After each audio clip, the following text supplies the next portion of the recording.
Hello all, welcome to Vinod Kumar YouTube channel, and in this video I'm going to make the chapter number 8 of class 12, and the name of the chapter is Going Place When I Leave. Sophie said, coming home from school, I'm going to have a boutique. Jazzy, linking arms with her along the street, looked doubtful. Takes money, Soph, something like that. I'll find it, Sophie said, staring far down the street. Take you a long time to save that much. Well, I'll be a manager then, yes, of course, to begin with. Till I've got enough. But anyway, I know just how it's all going to look. They wouldn't make you manager straight off, Soph. I'll be like Mary Quant, Sophie said. I'll be a natural. They'll see it from the start. I'll have the most amazing shop this city's ever seen. Jazzy, knowing they were both earmarked for the biscuit factory, became melancholy. She wished Sophie wouldn't say these things. When they reached Sophie's street, Jazzy said, "It's only a few months away now, Soph, you really should be sensible. They don't pay well for shop work, you know that, your dad would never allow it. Or an actress. Now there's real money in that. Yes, and I could maybe have the boutique on the side. Actresses don't work full-time, do they? Anyway, that or a fashion designer, you know, something a bit sophisticated." And she turned and through the open street door, leaving Jazzy standing in the rain. "If ever I come into money, I'll buy a boutique." Huh? If you ever come into money? If you ever come into money, you'll buy us a blessed decent house to live in, thank you very much. Sophie's father was scooping shepherd's pie into his mouth as hard as he could go, his plump face still grimy in sweat, marked from the day. "She thinks money grows on trees, don't she, Dad?" said little Derek, hanging on the back of his father's chair. Their mother sighed. Sophie watched her back stooped over the sink and wondered at the incongruity of the delicate bow which fastened her apron strings. The delicate-seeming bow and the crooked back. The evening had already blackened the windows and the small room was steamy from the stove and cluttered with the heavy-breathing man in his vest at the table and the dirty washing piled up in the corner. Sophie felt a tightening in her throat. She went to look for her brother Jeff.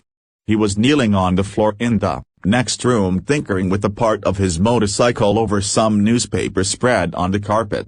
He was 3 years out of school, an apprentice mechanic, traveling to his work each day to the far side of the city. He was almost grown up now, and she suspected areas of his life about which she knew nothing, about which he never spoke. He said little at all, ever, voluntarily. Words had to be prized out of him like stones out of the ground. And she was jealous of his silence. When he wasn't speaking, it was as though he was away somewhere, out there in the world, in those places she had never been. Whether they were only the outlying districts of the city, or places beyond in the surrounding country, who knew? They attained a special fascination simply because they were unknown to her and remained out of her reach. Perhaps there were also people, exotic, interesting people of whom he never spoke, it was possible, though he was quiet and didn't make new friends easily. She longed to know them. She wished she could be admitted more deeply into her brother's affections and that someday he might take her with him. Though their father forbade it and Jeff had never expressed an opinion, she knew he thought her too young. And she was impatient. She was conscious of a vast world out there waiting for her, and she knew instinctively that she would feel as at home there as in the city which had always been her home. It expectantly awaited her arrival. She saw herself riding there behind Jeff. He wore new, shining black leathers and she a yellow dress with the kind of cape that flew out behind. There was the sound of applause as the world rose to greet them. He sat frowning at the oily component he cradled in his hands, as though it were a small dumb animal and he was willing it to speak. "I met Danny Casey," Sophie said. He looked around abruptly. "Where?" "In the arcade, funnily enough." "It's never true." "I did too." "You told Dad?" She shook her head, chastened at his unawareness that he was always the first to share her secrets.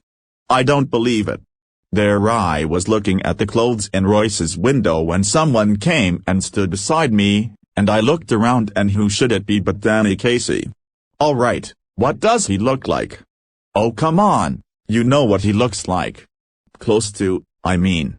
Well, he has green eyes. Gentle eyes. And he's not so tall as you'd think. She wondered if she should say about his teeth, but decided against it. Their father had washed when he came in and his face and arms were shiny and pink and he smelled of soap. He switched on the television, tossed one of little Derek's shoes from his chair onto the sofa, and sat down with a grunt. Sophie met Danny Casey, Jeff said. Sophie wriggled where she was sitting, at the table.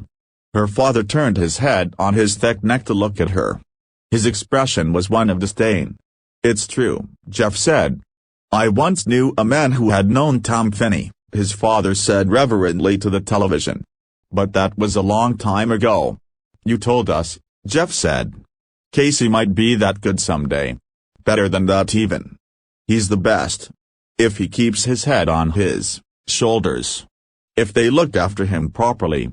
A lot of distractions for a youngster in the game these days. He'll be all right. He's with the best team in the country.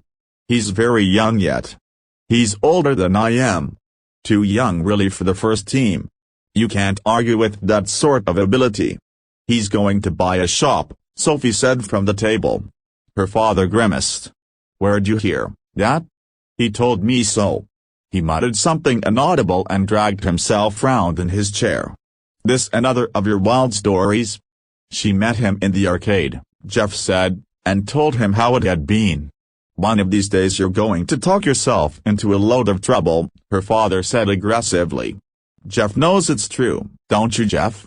He don't believe you though he'd like to. The table lamp cast an amber glow across her brother's bedroom wall, and across the large poster of United's first team squad and the row of colored photographs beneath, 3 of them of the young Irish prodigy, Casey.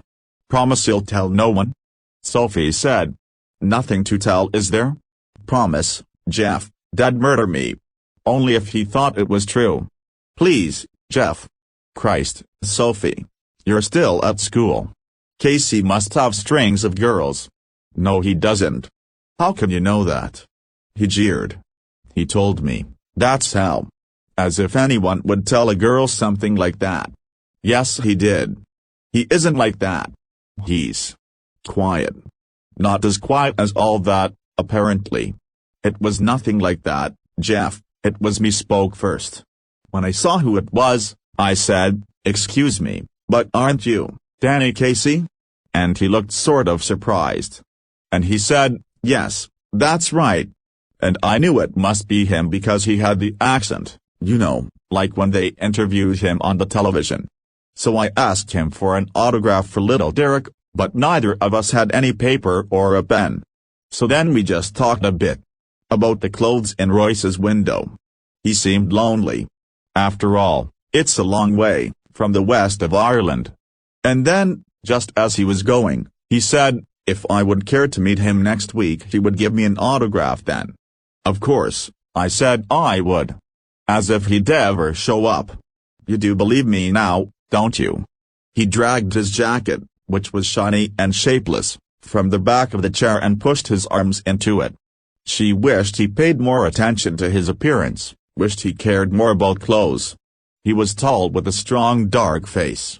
Handsome, she thought. It's the unlikeliest thing I ever heard, he said. On Saturday they made their weekly pilgrimage to watch United. Sophie and her father and little Derek went down near the goal. Jeff, as always, went with his mates higher up. United won 2-0 and Casey drove in the second goal, a blend of innocence and Irish genius, going round the 2 big defenders on the edge of the penalty area, with her father screaming for him to pass, and beating the hesitant goalkeeper from a dozen yards. Sophie glowed with pride. Afterwards Jeff was ecstatic. I wish he was an Englishman, someone said on the bus. Ireland'll win the World Cup, little Derek told his mother when Sophie brought him home. Her father was gone to the pub to celebrate. What's this you've been telling? Jazzy said, next week.